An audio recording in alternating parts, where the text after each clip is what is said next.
Hello everybody, this is Mark Rivera at GenreOnlinenet on YouTube, and today I'm going to do a walkthrough, if you will, of Titan books Rebel Moon, Cosmology, and Technology.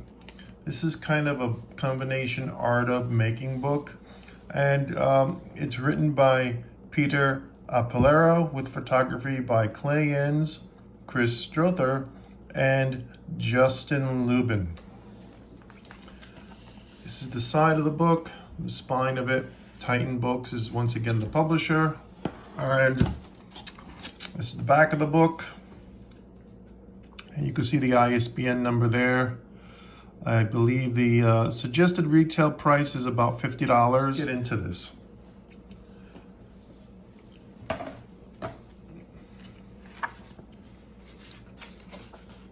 This covers basically the planets and the technology.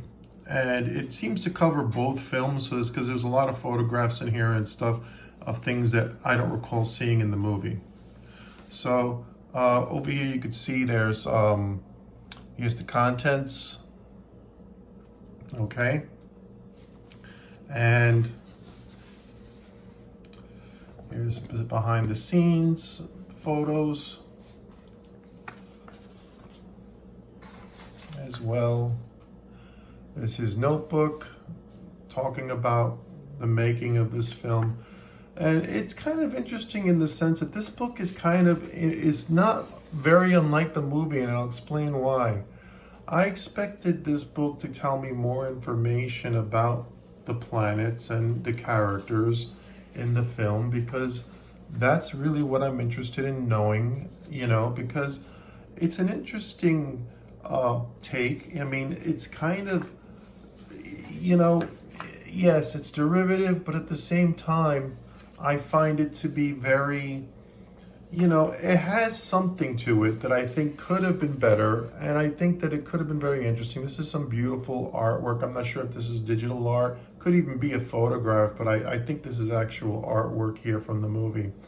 Now, I mean, I'm curious about this planet, about this galaxy and this universe. So, and I love art books. So, that's why I got this. So here's the first planet, Velt, which is the planet that, the bad guys come to in like the Seven Samurai. And that's actually my first big question that I would love to ask Mr. Snyder is, why did he basically take the Seven Samurai? I mean, it's already been done as a science fiction film and done very well by Roger Corman, with model work by James Cameron long before he became noteworthy for the Terminator films, etc. And and a screenplay by John Sayles. Battle Beyond the Stars is a kind of a cult classic for a low-budget science fiction film from 1980. And a lot of people still like it and watch it. And it is essentially the Seven Samurai in space. So, why remake the Seven Samurai in space again with a high budget when it really wasn't necessary? That's the first question. Okay, here's the Velt script. See, there's a lot here, obviously, that he put time into or that was developed, but somehow it seems to me like certain things were developed and other things were not, such as the characterizations. I also feel like this kind of looks too Earth-like. I mean, the longhouses and stuff like that. It doesn't have that type of spirit that I would expect a science fiction film to have. And, well, let's put it this way. A lot of sci-fi films, space operas, owe a lot to the Western, and obviously this film does too. But at the same time, one has to ask themselves, how close do you have to be to a Western in order for it to evoke a Western theme? And in some ways, I kind of feel like instead of making really interesting alien worlds, he kind of made things too Earth-like, for lack of a better word. And then I would have liked to have seen more aliens, like literally all of the heroes that come back with him at the end of the first thing, spoiler alert, are human beings. And in the, for example, Battle Beyond the Stars, not all of the heroes that are brought back are literally, human. There's aliens and that sort of thing. And if you're going to have aliens in a film, then why not put them as major characters? If anything, they give you something to develop off of and define a character, just by the fact that in the way that Star Wars originally, and I know this, he was interested in Star Wars. This was originally supposed to be pitched as a Star Wars film that Disney rejected, from what I understand. One of the things that that Star Wars had, I remember seeing it when I was a kid for the first time, is I like the fact that when they go into the cantina, it's not like, oh crap, there's aliens in this universe. It's just accepted, and it's the same thing here, but for some reason, with all the Earth-like, very recognizable, look of the planet. I mean, this looks like it could be in Norway or something, or in, or someplace in Europe. I mean, it doesn't look interesting beyond the fact that if this was set on Earth or something like that, that's one thing. But I mean, you look at what George Lucas did for Star Wars on Tatooine. The farm is based on something on Earth. I think troglodytes or something like that, living in the type of environment in the desert where below the surface is because it's cooler. And now, while granted, this is not a desert planet, the production design in Star Wars, even for Tatooine, a farm planet that was basically a desert, is still more interesting. And instead of making something look Earth-like, you could have made something look just as interesting by just making a few cosmetic changes.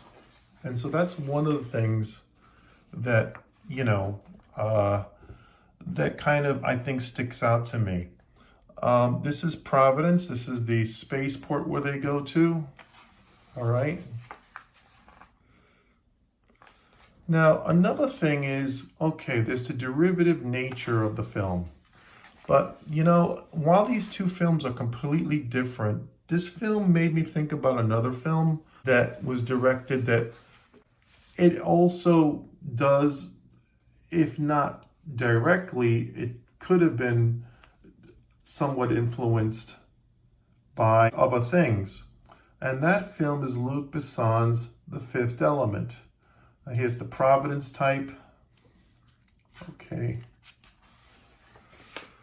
In The Fifth Element, what goes through my mind when I see The Fifth Element is I think of the movie Heavy Metal, the cartoon movie from 1981, with in particular the Lochnar, which is that giant green ball of evil, and the Harry Canyon animated portion that opens, the anthology within the main story. Okay? Now, Luc Besson's film is not a ripoff of Heavy Metal, and I have no proof that he was inspired by it, although there were the best talent in terms of production design, costume design, and people who did actually, artwork for Heavy Metal in the past, actually did work on The Fifth Element. So, I mean, it's always a small possibility, but either way, I mean, Heavy Metal as a magazine started in France. It's not natively an American magazine originally. It started in France. Anyway, my point is that whether or not the story was inspired at all by the Heavy Metal cartoon movie from 1981, the reason why The Fifth Element works where this movie doesn't work is that you are engaged with the characters, and the cutting, etc., that Luc Besson did, I found it off-putting at first, but then you get used to it. And basically, it's mostly humans. There's a few aliens here and there, but for the most part, it's mostly, humans that we see in the story on the space boat, space liner, whatever you want to call it. In The Fifth Element, it's primarily humans that are guests, with the alien singer, with the tentacles coming out of her head, that look kind of like blue balloons or something. Those, like it's mostly humans, and yet, in all honesty, I'm still, I never felt like this universe is, like I didn't feel the same way as I did with this film, where it was just like, well, you don't need aliens to make a story better, but, if you're gonna do something that's set in a galaxy far, far away in another place where you don't even have the Earth as an existence, and and maybe you are trying to save money with effects and or costuming or whatever, why not though use some aliens and put even those as main characters? Because in this film, it doesn't look, if you compare it to Battle Beyond the Stars, that movie was made on a shoestring budget compared to this film. And if you look at what they got out of it, the makeup, however dated it might be, it still works for that time period. And the film has stood the test of time as far as it being, probably one of the best space operas that was made during the Star Wars era at the height around 1980, about 1980, I would say. Heavy Metal came out in 81. Anyway, so I kind of think, like, if you're going to make something that's somewhat derivative and primarily humans but does have aliens in it, a good example is The Fifth Element. And if you're going to make something like that, don't copy something that you've already been there before. It's okay to make some things that are homages, or let's go out and say it point blank. There's the old saying, if you're going to steal, steal from the best. But the point is that that you put enough ideas together, it's sort of like sampling music or whatnot, or creating remixes on shorts or whatever. You're creating something new as a result of putting your own spin on many things that already previously existed. So when you look at Star Wars isn't original. It's original in terms of the execution and in the way the elements were put together and used. But otherwise, it owes a lot to Foundation. It owes a lot to Dune, obviously. It owes a lot to Flash Gordon. It owes a lot to many different things. And yet, I don't consider Star Wars to be a ripoff. I know some people say, oh, it's a complete ripoff of Dune, but Star Wars is a, it's a space opera, it's a fantasy, it's a fairy tale. Whereas Dune is completely different. There are lots of similarities, but in the end, I think that both exist comfortably in their own arenas. And, if I'm wrong, I'm wrong, but hey, there's a lot of people that love Star Wars. There's a lot of people that love Dune, and there's a lot of people that love them all, So it is what it is. Now, this is the planet where they encounter the spider alien. And now this is the place where they pick up Diamond Hosu as the general who I guess we'll see fighting in the new movie, in the part 2 when it comes out on Netflix, April 19th. Okay. And yeah, this is the gladiatorial arena. This is planet Charon, where King Levitica, one of the more interesting looking aliens in the film, lives, and unfortunately, things don't go too well for what happens. It's all how you put something together in the execution. And with this book, while I don't expect it to be a DK book, it's like it starts off in the text with telling me certain interesting things about what I'm looking at, and then it goes just into mostly making of stuff, and that's cool. I mean, people, this is nobody promised this book to be a guide to Zack Snyder's universe, but I expected a little bit more, and so in that respect, it kind of reminds me of the movie where it's like, I think to myself, why didn't they put a little bit more about the world? And the only thing I could think of is that as much as there was definite world building and whatnot, I do feel that it's still underdeveloped, especially with the characters. Okay, and well, like I said before, it makes me wonder why, why were these creative choices made? And if I could just speak to him, I would just love to ask and talk to him. Not because I want to, disparage him or anything. I'd just like to understand what his creative choices were, and, just to talk about what he was trying to go for. Because maybe there is some truth to, maybe the director's cut will be night and day difference in the way that the Snyder version of Justice League is night and day compared to the theatrical version that we got. I mean, I love the Snyder cut for Justice League. I can't watch the theatrical cut after seeing the Snyder cut of Justice League. I'm very happy Warner Brothers released it. So who knows? Maybe there is something that is beyond what we didn't get that will change how we perceive the film. But quite honestly, we won't know until we ever see that. And at the same time, I mean, there's a lot of, well, I'm not expecting any miracles. Let's put it to you that way. But we could always wait and see, I mean, that's what we're doing now. So anyway, here's some more artwork.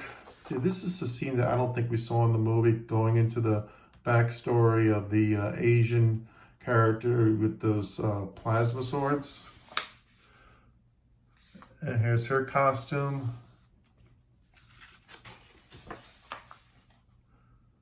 Planet Toa.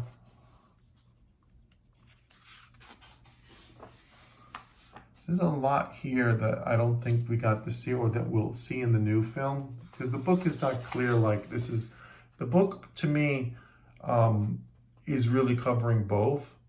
And I was reading about in Wikipedia, believe it or not, that originally, much like Quentin Tarantino's Kill Bill was originally made as one film, Zack Snyder, according to Wikipedia, Rebel Moon was cut into two films because of the fact that it would have been a 4-hour film otherwise or whatnot, and basically Netflix wanted to split it in half for this, I guess, for the same reasons that theaters like to sometimes have movies that are, shorter in length so they can get more screenings.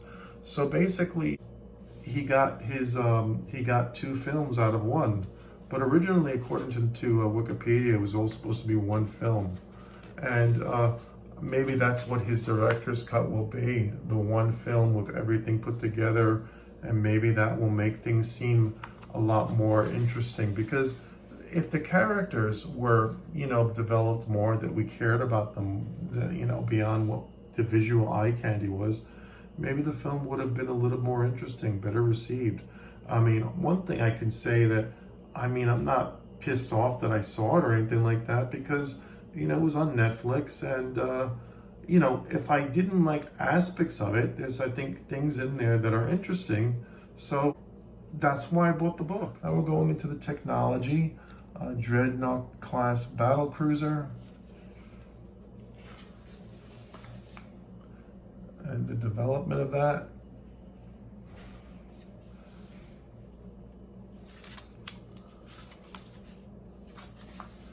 This stuff is interesting. Some of this stuff is actually from the set. This kind of reminds me, this is a little bit, maybe it's not steampunk, but it's got that World War II kind of like something out of some sort of a plane, maybe like a bomber or something.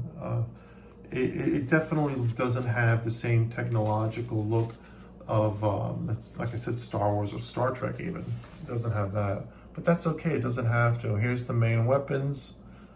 Okay, the weapon station, which I don't think we saw in the film, but I could be wrong. I mean, it's been a while since I've watched the movie. I watched it like in the holidays, and I haven't really sat down to watch it. I'll probably watch it before the new one comes on the 19th of this month. So here we go. More production design, blueprints, photographs.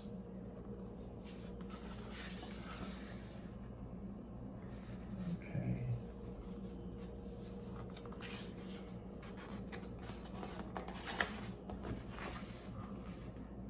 The medical bay scene. I like, what are these guys? These priests or something? Like, what is their deal? You know? Now, the second book is going to focus on heroes and aliens, which I actually am more interested in that than but I do love spaceships and technology and whatnot. And, you know, I'm a sci-fi fan in general. So, I mean, hey, 2 books is fine. I just wish they kind of released them together, or so we didn't have to wait till July. Now, this is a kind of a creepy looking thing. I don't think we saw this at all in the movie. And unfortunately, in the engine room, you read this is an example of like curious choice. Like, why didn't they even try explaining this? They go into some description, but nothing just tells you what the hell are we looking at over here. Like, you show me this interesting sketch that looks like somebody tortured in some horrible way. But all it talks about is the energy of how the ship runs and how they built it, etc. But then why are you showing us this? What is this supposed to be? Is this torture? I mean, we don't know. And unfortunately, we're not going to know by reading this book. And that's where I kind of like think to myself, the book is kind of like the movie where you just say to yourself, gee, these are some odd choices that they made for a book, you know. At least give us some insight about what we're looking at. Don't just go into people talking about the making of something without at least giving us an insight into what they were making. Okay. Here's the drop ships. So this is the ship that we see, and this is kind of weird. Like, you see over here, that's where the main cockpit is on the side. So you're telling me this huge giant ship is being controlled by one person on the side that's also operating as a gunner? There's no redundant thing that you have on a starship like this that would enable the ship to not veer off course and crash if somebody should spear the pilot who's controlling the guns and the navigation. I mean, that doesn't really make sense to me, but that's just something I'd point out. This is the freighter that they use, kind of boat-like, and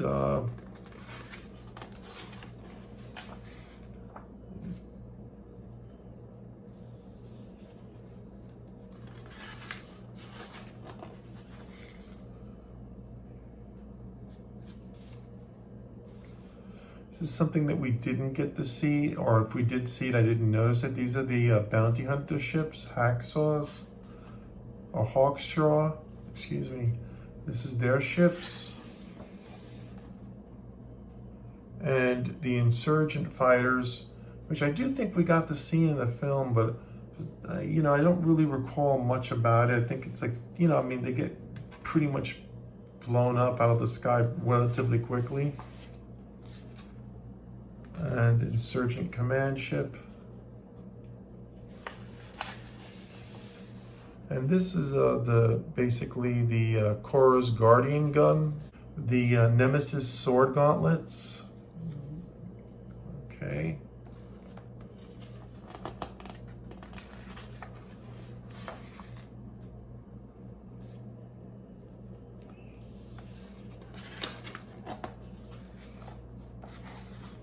Motherworld infantry.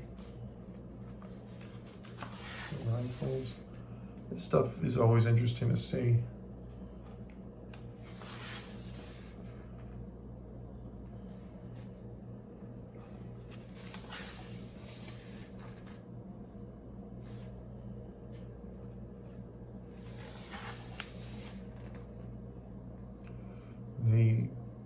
I'm not even going to try pronouncing that, but I guess we can say this is probably like the Royal Guard, if you will, or the Praetorian Guard equivalent, since there seems to be a lot of references that evoke Rome. And this is the Jimmy android that's basically done with motion capture, or at least partial motion capture, for you know, who Anthony Hopkins did the voice for.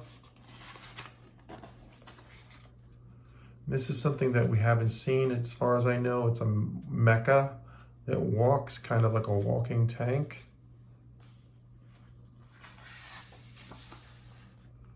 And these things we recall already. We've seen these chairs. The exoskeletal restraints. And here's some of the aliens, but again, you know, it's still talking about their weaponry.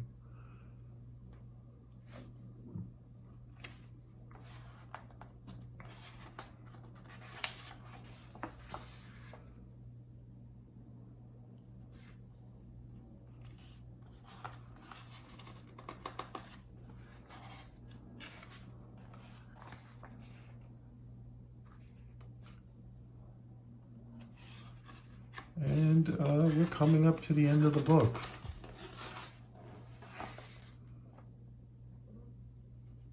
So this has been my kind of walkthrough of the Rebel Moon.